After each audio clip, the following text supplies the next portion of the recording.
Good morning, everybody. I'm Q. And I'm Flo. And we're here with another Sunday's hymn. So we want to thank you guys for watching, for tuning in, liking, subscribing, sharing, and commenting. We appreciate the engagement always. It helps us do what we feel our purpose is, just to shed a little bit more light into the world. And with that being said, that's what we're going to continue talking about from the book of Philippians chapter 2, and we're starting at verse 12. Therefore, my beloved, as you have always obeyed, so now, not only as in my presence, but much more in my absence, work out your own salvation with fear and trembling, for it is God who works in you, both to will and to work for his good pleasure. Yeah.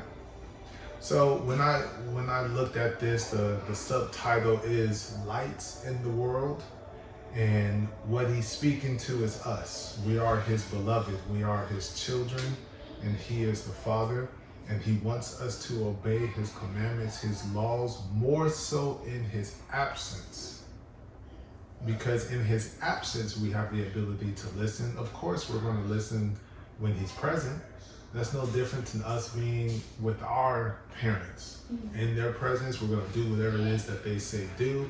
If we slip out and not do something, they're going to correct us and get us right on that path. But in their absence, that's when we go off to college. We start making our own decisions, doing all these other things, and we end up, some of us, finding ourselves doing the exact opposite of the way in which we were raised, like me, and find our way getting back on that right path.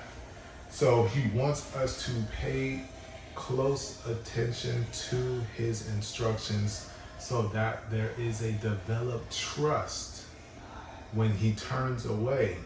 When we're not in his presence, we're still abiding by the laws, still walking in our purpose that God has given us. Much more in his absence, as he says, work out your own salvation with fear and trembling. So when I hear fear and trembling, this is what I hear. Work out your own salvation with respect and humility, for it is God who works in you, both to will and to work for his good pleasure. That's what I hear.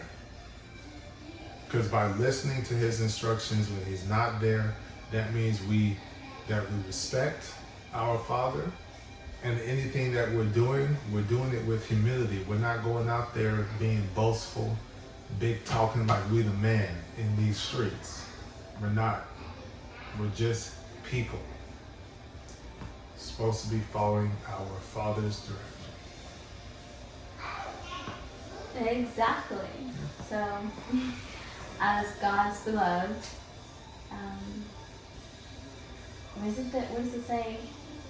When the cat's away, the mice will play, right? I've never heard of that. Oh, it's something that the nurses used to say at the hospital then, because I've heard it somewhere.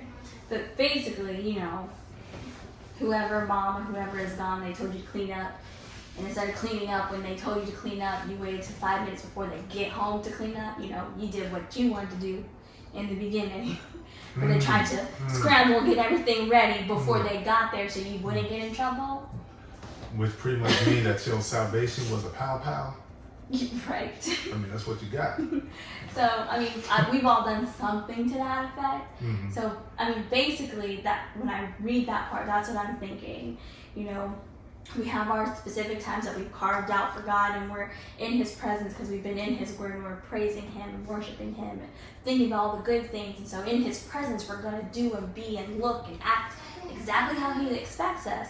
But when we go about our normal day-to-days and we're at work or getting ready for work or just hanging out with friends and family, are we also exemplifying those God-like characteristics at that time? Gotcha. So even though, because we are human, we might have that one negative or bad thought that slips into our mind, recognizing that and, oh, Lord, I'm sorry.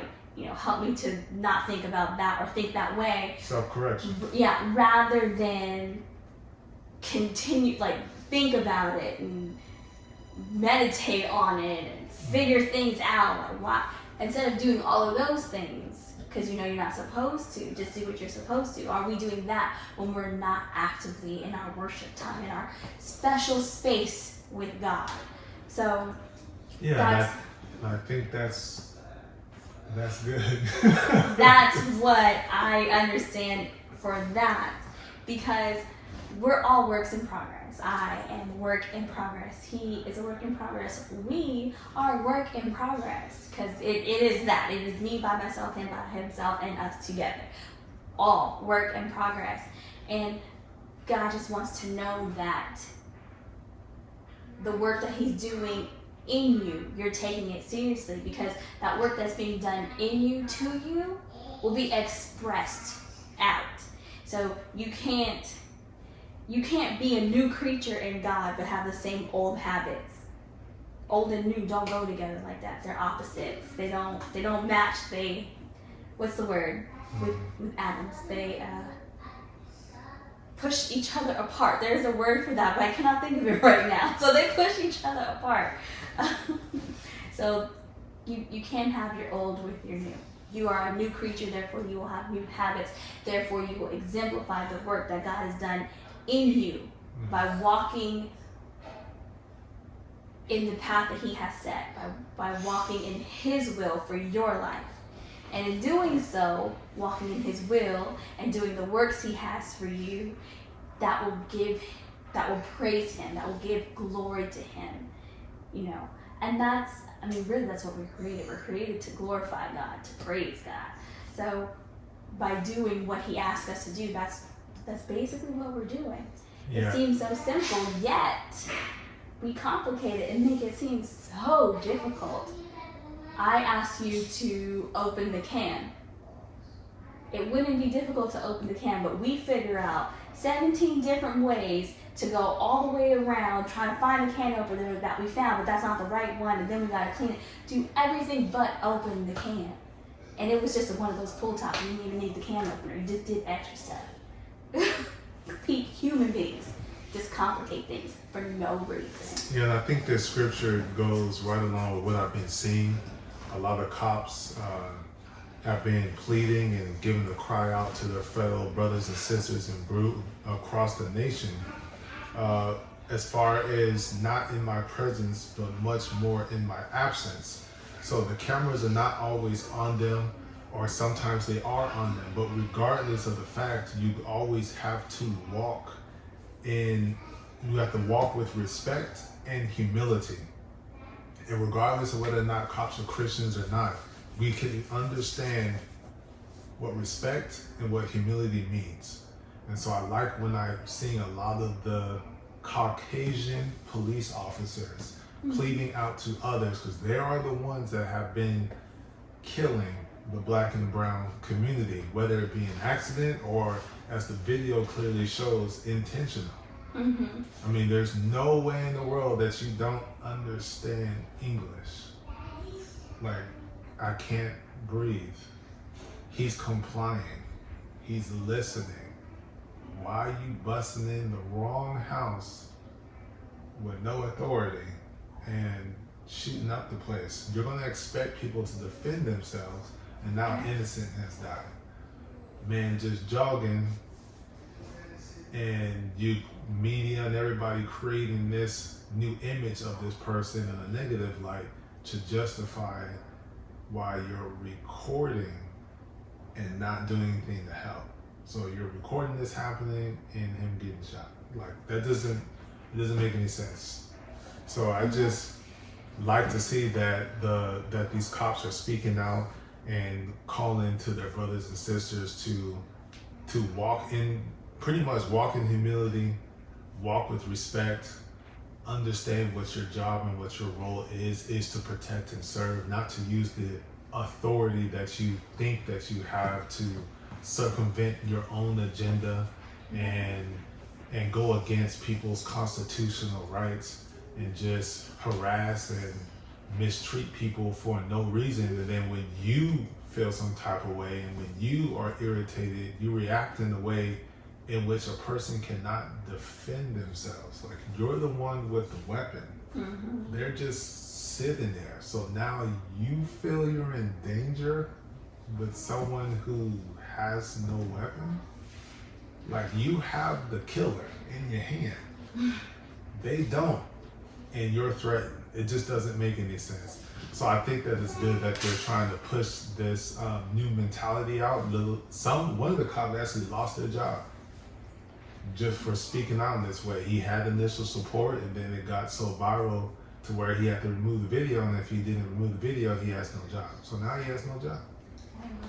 All because he's speaking out and with clarity and transparency that when we say constitutional rights, we have to understand that we brought, specifically black and white, because that's really what's going on, has been going on, and they're speaking about it, that we brought the blacks here to be slaves, subservient. Nowhere in our mind, any of the forefathers, did they write the Constitution out with the people, the blacks, in mind. Right. At all. Not 450 years ago, not 50, 60 years ago. Nowhere was it written to where everybody of all colors, of all nations will have equal rights.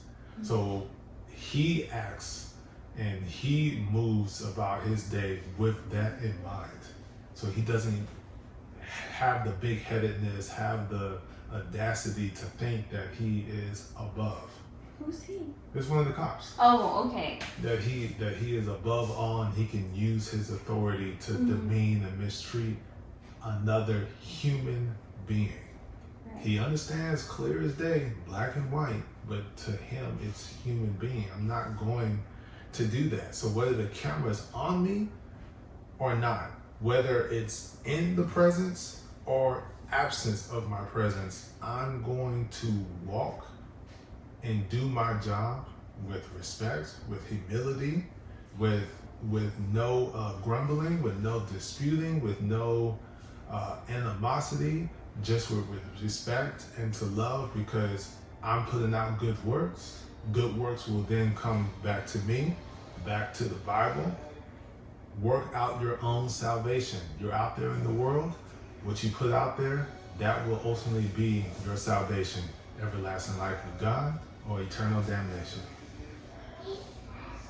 But I hope we spread a little bit more light on the topic, on the situation, on what's going on in the world, and how we can be a light in the world and push more positivity. So we appreciate you guys for tuning in. We hope you go ahead and share it with all your friends and family on any of the sites that you see, Instagram, Facebook, or YouTube, wherever you're watching us.